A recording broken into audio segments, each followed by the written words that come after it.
everyone. Welcome to our session on health coaching with Shelby Garay. So excited you can make it. Today is day 2 of the Gut Boot Camp. I'm sure you're settling into wonderful withdrawals of all kinds and hunger pangs. Don't worry, it gets easier, especially after you listen to the 7 steps for success. Shelby, over to you. Thank you, Rena. And it's great to be here with everyone on your journey. And what I've put together are just some thoughts and some keys to success. There's many things that contribute to each of your successes in life and in a program such as this, but these are some things that I've found very beneficial for my clients. So the first key to success being that remember to celebrate every success you have and to own it. This is really, really important. We don't do this enough in life. We just don't take the time to celebrate successes. We often ruminate over failures or setbacks more often. So even if 10 people have helped you to do something on this journey, just own it yourself and celebrate it in your own ways. Because each small success is actually rewiring your brain for change. So never underestimate the value of each and every little success, even the smallest ones that you might not think are very worthy of celebrating. They are. This is all about small changes adding up to big changes. Rena, do you have anything to add to that? No, I think, Shelby, you said it. The most important thing is to recognize every day when you do something special. And I would recommend finding a way to treat yourself. And I know this is an elimination diet program and you program, and so you're thinking, well, how am I going to treat myself when you've taken away all my yummy things like alcohol and caffeine? But there really are wonderful ways to treat yourself. We call it Heal Zone. Things like massages and spa treatments and acupuncture and reflexology and spa baths, lighting some candles. So you can treat yourself. There are ways, just get creative. Find out things that you like that doesn't involve, a nice bottle of Pinot or a chocolate bar in my case. And you will find that there are ways you can treat yourself. Yeah, most definitely. I mean, even going for a walk or listening to some music or settling down for a funny movie, whatever it is that will bring you some joy and a little break, that would be really helpful on your journey. The second key to success is to practice self-compassion and self-care. This is really, really important. And I think it's so often neglected. We're really people working so hard to care for others around us. And it's often we forget to care for ourselves. And so it's really important to remember to be kind to yourself, treat yourself as you would other people. So don't beat yourself up for not being perfect and really try to let go of that whole idea of perfectionism because it really doesn't. And forgive yourself for doing less than you might have attended. We all have goals in this program, but just if you fall short of a goal, don't beat yourself up. Be compassionate to yourself, and as I said, forgiving, because forgiveness is truly healing to our body in many different ways, down to the cellular level. Rena, anything to add to that? Yeah, you're so right. We tend to be really hard on ourselves, especially when we're trying to make changes and they don't work the first time. We get discouraged, we get down on ourselves and we say, well, this is not going to work. I'm not even going to bother trying. And I heard a wonderful quote which said that success is nothing more than a bunch of failures that didn't make you turn back. And I love that. So I wouldn't even say it's a failure. You tried something. So let's take no snacking, right, in this program. No snacking, only 2 meals ideally. Maybe a third meal is just a heavy chai milk tea.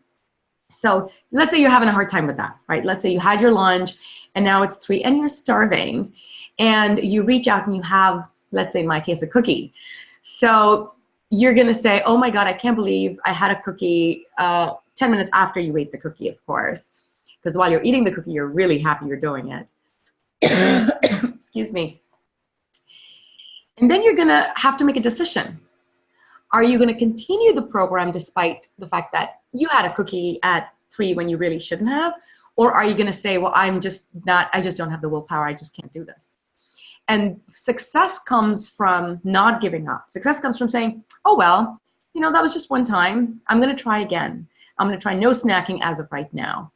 So my suggestion to you is anytime you fall into not following the program completely, meaning eating something that's on the elimination list or snacking or sleeping at 1 a.m., don't beat yourself up on it, exactly like Shelby said. Say, well, that's today. Tomorrow is going to be better, and I'm going to be better prepped for it. And then go back and go, why did I get hungry? What did I not eat enough of? What did I not get enough fat in me? Did I not eat enough quality? Did I not eat enough quantity? Because those are the three things that make us hungry. You didn't get quality food. You didn't get nutrition. You didn't get enough quantity. Your body needs more, and you're maybe on a diet, which, as we mentioned, this is not, because you can't be on a diet and be healing at the same time. Or did I just not get enough fiber and fat? So instead of beating yourself up, go, so I got hungry and I ate. Why was that, right? Go into the science behind it. Try to take a moment, think through, and of course, forgive yourself. But that's the success. The key to success is when you make something, when you fail or you make a mistake, don't ever give up. Just keep going. Get up and keep going. Great. Thank you, Rena. Okay, and our third key to success is lasting change is made through small changes. So no change is too small on this program or in any time you're trying to make behavior modifications in your life. In fact, this is backed up by many, many research studies showing that small steps circumvent the brain's built-in resistance to making behavior changes. So it literally does, your brain will often shut down when a goal is too big. It'll resist it. So the best way to make lasting change is to start with very small steps. So you might ask yourself, what is a baby step that would take me one step further on my journey, what I'm trying to do? Or what can I easily say yes to? Don't underestimate that power of a very small baby step. They will add up to big changes. What a great point, Shelby. Sometimes we feel if we don't do everything at the same time, or we don't make big changes, that it's just not worth the program. The reality is, if you've ever read Malcolm Gladwell's Tipping Point, it's tiny, tiny changes, like sleeping at 10 instead of 10:30, or doing a 2-minute meditation versus not doing a 2-minute meditation. It could be literally that one tiny change that creates a sea change in your body. Our bodies are very, very finely tuned and very sensitive to even the minor changes, even though we don't realize that. So during this program, we're asking you to make a lot of different changes, but we're also powering you to decide what changes to make. And to Shelby's point, depending on how comfortable you are, whether you've done a program like this before or not, if this is your first time, pick 1 or 2 heal zone changes and just do them for 14 days. You don't have to pick a new heal zone for every single day. You just pick 1 or 2 and you just do them the entire week or 2 weeks. For example, you just do a self-massage. You just say, you know what, that's the one thing I'm going to do. I'm going to do a self-massage before my shower every day. Or I'm going to do an Epsom salt bath with candles and soft music in the evenings. So little tiny changes can make significant impact to your life. Just keep that in mind. And be proud of those tiny changes you make. Sometimes we tend to appreciate the little things we do. Appreciate those little things. Yeah, absolutely, and celebrate those. This always brings to mind to me something that my own daughter did. She was trying to start running, and a lot of people I know who try to start running, they start out and thinking they have to go out and run 2 or 3 miles at a time. And they might do that for a couple days or a short while, but before they know it, it's just too tiring and exhausting because they haven't built up that stamina. Well, my daughter set up her own program, and she just literally would come home from school in high school and she would go out for 1/8 of a mile and turn back. And then she would do that until she felt comfortable. And at some point she'd go out for 1/4 of a mile. She'd go a little further. And would come back. I mean, she'd be back home in 10 minutes often. And then she'd go out for a little longer, a half mile. And this went on over a period of weeks. I mean, she took it really slowly, but the thing was she was consistent. And before you know it, she was running the 3-mile loop in our neighborhood with ease. And she was doing it every day, and she was staying consistent. And then she literally ran a half marathon, you know, in Wow. 6 or 7 months. And a lot of people, you know, might have said, why is she going out there and just running for such a short amount of time? Like, what's the value in that? And there was so much value in that. And it really, I think, trained her brain, you know, to just feel comfortable and to comfortable with this, you know, the whole change that she was trying to do. And she enjoyed the process rather than it being exhausting and frustrating. And she was feeling good, you know, just getting out there and releasing some stress after school every day. So anyhow, just never underestimate that power of a small step, which is shown in this quote here, where Neem Calloway says, sometimes the smallest step in the right direction ends up being the biggest step of your life. Tiptoe if you must, but take a step. In joining this program, you've taken that step. So be very proud of yourself for making that commitment. Yes, definitely. Okay, and our fourth key to success is don't give up if you hit resistance. So we were talking about this a little earlier when we were talking about self-compassion and forgiving ourselves and not beating ourselves up. And we can't really emphasize this enough because success is rarely linear. When we're trying to make behavior changes, it's actually less than 10% of people can make a decision to make a change and then stick with it. There's something called recycling when we're trying to make change, where we might take, you know, a step or 2 or 3 steps forward, and then we might go back. But then, you know, the key is to keep moving forward, you know, not getting thrown back all the way when you hit resistance. So a big goal is really, again, related to the brain, is to bypass fear. Fear can be a big obstacle in making changes because our brain doesn't react well to fear, and it really does shut down. So you know, make your goals, like we were saying, smaller, and then you will build on them. Be forgiving to yourself, as we've been talking about, and look at setbacks as wonderful learning opportunities. Rena was talking about this earlier, and setbacks, failures, I mean, people have a negative connotation of the word failure. I think it's something to be embraced. You know, setback or failures are just opportunities for us to learn something about what happened and go forward and maybe make it better. So, and always remember that tomorrow is a new day, and you can always start right there where you left off. You know, Shelby, I heard a quote once which said, failure is only when you stop. So if you don't stop, you haven't failed. And I thought that was a very insightful quote, because really the key to success is to get up when you hit a roadblock or when you do a misstep and you keep going. That's success. And that's, by the way, applicable in every aspect of your life. It's applicable if you're a business owner, if you're an employee, if you're a mother. You know, just because your kid's constantly whining to have chocolates doesn't mean you give in, right? So I think as you go into this program, you will get to days when you just don't want to do anything else.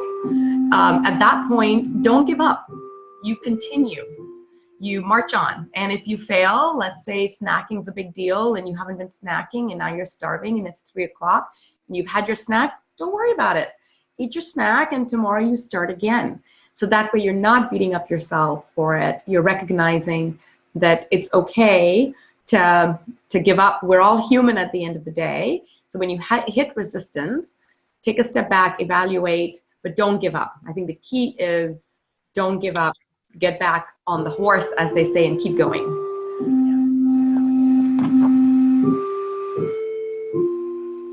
Okay, our 5th key to success is to listen to your body, because you know your body best. And this is really, really true.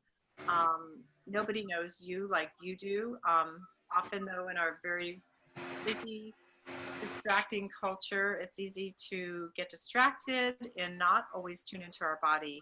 But the challenge you to really, during this journey, to try to listen to your body and get to know it in a different way, and what is it trying to tell you. So some things to maybe ask yourself are, when do you feel well, or when do you feel at your best? And how do you feel 4 to 6 hours after eating certain foods? Maybe even 2 or 3 days after eating certain foods. Sometimes the responses are delayed. And how does food make you feel, each particular food?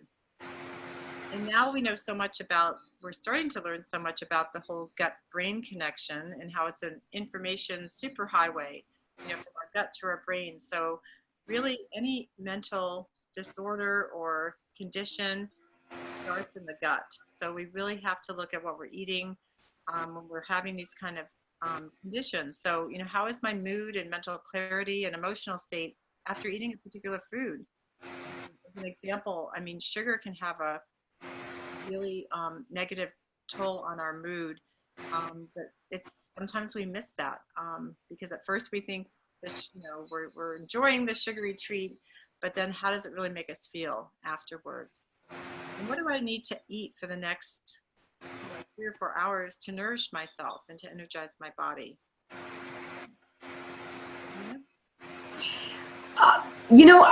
Shelby, this is such a great one in terms of listening to our body. None of us are trained to listen to our body. We are bombarded on a daily basis with the media telling us what to do. There's always a new diet. There's, keto is hot, and then paleo and SCD diet. There's so many diets out there, and there's so many people telling you coffee is good for you, wine is good for you, and it gets so confusing that we really don't have time to just be quiet and listen to how our body feels. Like you said, track 4 hours after you eat. Do you feel energized and awake and good? Or do you feel kind of bloaty and gassy? And do you feel tired? Those are symptoms your body is telling you that what you ate didn't work or did work. And what I found, Shelby, that works the best is actually writing in a journal. I realized that my brain could not be trusted.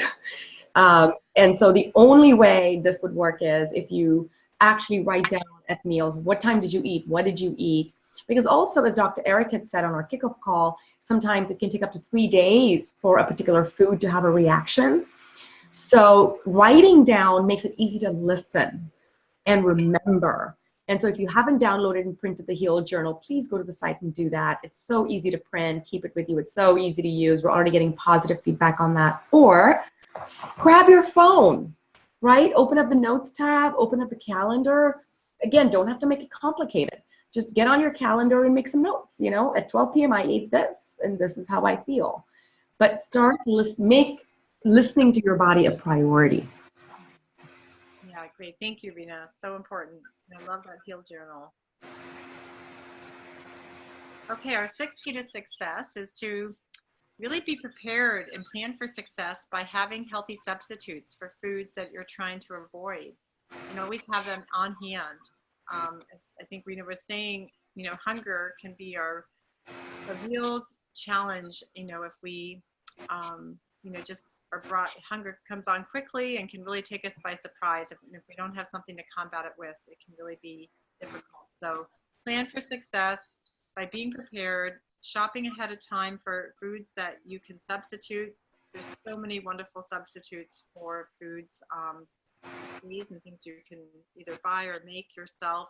Be creative and be adventurous. This is an opportunity to try new foods that that you just haven't even thought about or even maybe ever tried. So when we stop eating certain foods, I think it's just such a great opportunity to really explore and indulge in wonderful new foods that we've just totally lost track of. One of the questions we've been getting a lot of is, oh, there's no eggs in my elimination diet. However, one of your recipes is eggs. Or I'm allergic to almonds, but you've got almond milk literally in every recipe for desserts. What do you recommend? And we've shared this on Facebook. So if you're not on our Facebook group, please join. There's such fun activities. There's winners being crowned and conversations. Do join our Facebook group. With that said, there's a substitute for everything, and it's a great substitute. So for example, if you're not doing dairy and allergic to almonds, You can do macadamia nut milk or cashew nut milk. It's so easy to do. You just soak 10 to 12 nuts at night. And again, always buy raw nuts, never roasted, salted, because then that deactivates the nut itself. So you buy raw organic nuts, you soak them at night, wash them really well out in the morning, pop 12 ounces of water to about 8 to 10 nuts, and you blend it and you strain it to catch any bigger pieces. And you've got yourself a nut milk, a pure, healthy, full fat, organic, freshly made nut milk. And it takes like 10 minutes. So there's a substitute for everything. You're wanting to make cake, but you can't use egg. It's called flax egg. It's such a simple recipe. It's like a tablespoon of flaxseed and water soaked up, and boom, you've got yourself a flax egg. So there's a lot of different substitutes. Dairy, some people miss their yogurt. You can make your milk, nut milk, put in a probiotic capsule, like literally, you know, the probiotics you pop into your mouth, open it up, pop it in your milk, leave it overnight in a warm, maybe your oven, dark oven with the light on, and you'll have a yogurt in the morning. So there's a lot of simple substitutions. If we have a meat recipe on our day and you don't do meats, that's okay. Throw mushrooms instead of the chicken. Or we have a beef pot roast, but you like chicken, replace it with chicken. So feel empowered always to play around with the recipes. Like, these are not carved in stone. These are recommendations to make your life easier as you're deciding what you want to nourish your body with. So please stay open-minded to substitutes. There's a lot of substitutes. Coffee is a great one that we're going to talk about next. But yeah, you can do, Shelby, share your coffee substitute recommendation. Yeah, something one of my own health coaches shared with me was to drink Dandy Blend tea.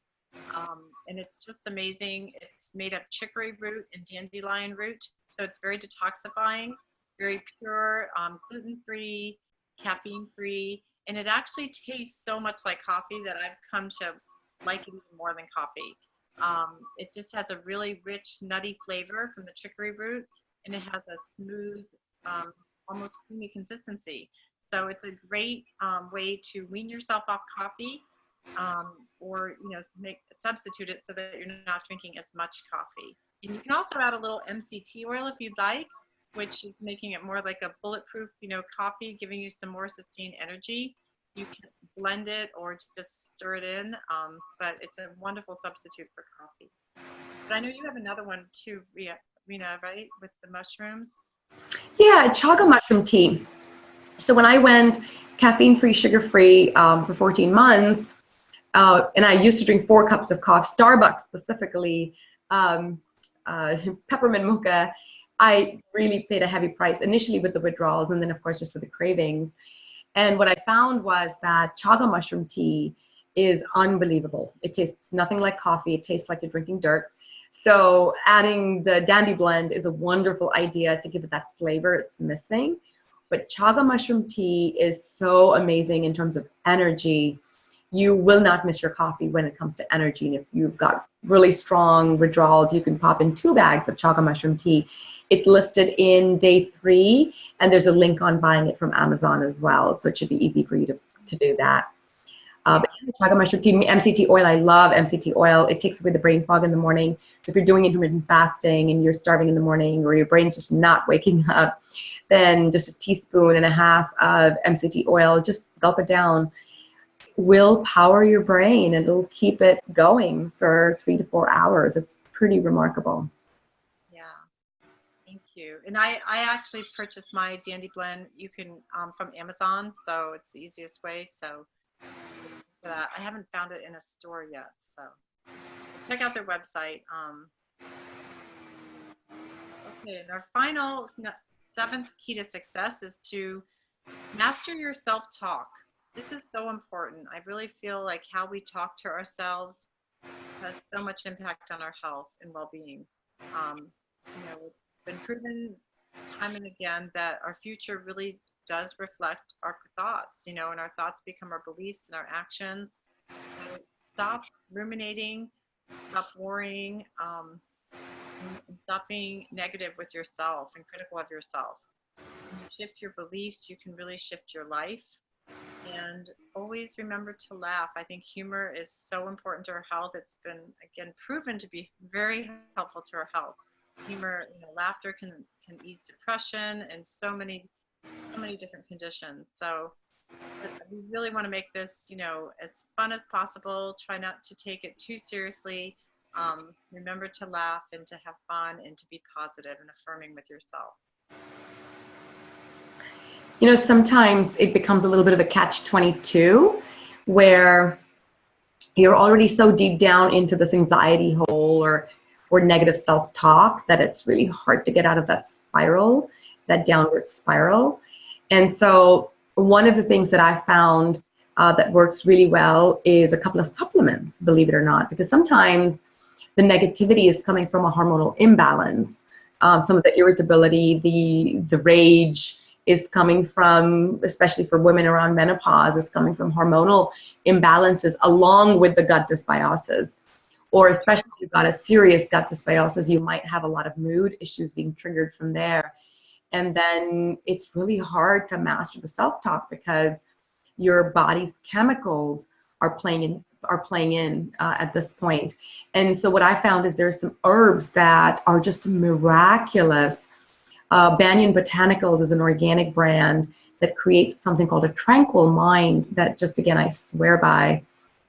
It's within 15 minutes of taking that, it just half a pill, in fact, for me, it just instantly shuts everything down and it brings me back to center, especially because I've gone through menopause. So I've firsthand experienced the joys of menopausal drama, or I call it the menopause rocky road. It's like, what bumps am I going to see today on my little menopausal rocky road? I'm a year out of it, so it's so much easier now. But I do want to mention that if you're finding it really, really hard to master your self-talk and you're trying all the remedies and you're watching the funny videos and you're doing the meditations and it's just not working, you're still waking up with palpitations. There's a lot of people that can have palpitations and just real anxiety, and it's for no reason. Please try some of these organic blends. Ashwagandha by itself is, tulsi is another one.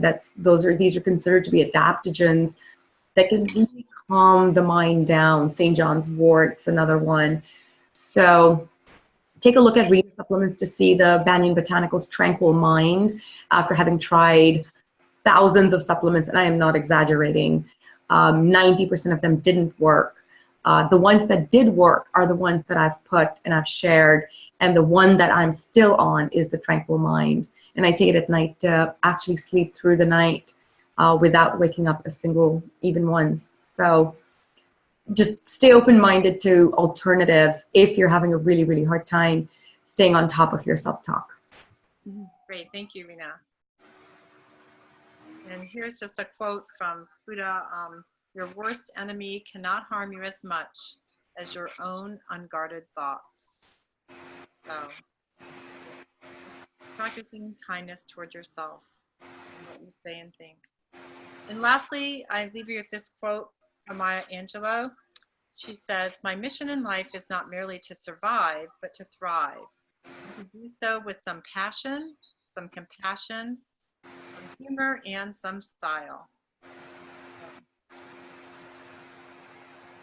I love Maya. She was the epitome of an evolved soul and had so much brilliant insights to share with us. And this is one of those. It inspires me every time I read her quotes to try and become a little bit like her, right? We don't want to survive. We want to thrive. We don't want to suffer with all those gut issues. We want to put them behind us so we can get on with living and living to our best abilities, living an amazingly joyous life, going and eating outside, not worrying about what we're eating. I just had a little chocolate piece of cake because it's my daughter's birthday tomorrow evening, and we had some extra cake from last night, and I've had no reaction. So you want to get to a point where you can enjoy just the little pleasures of life.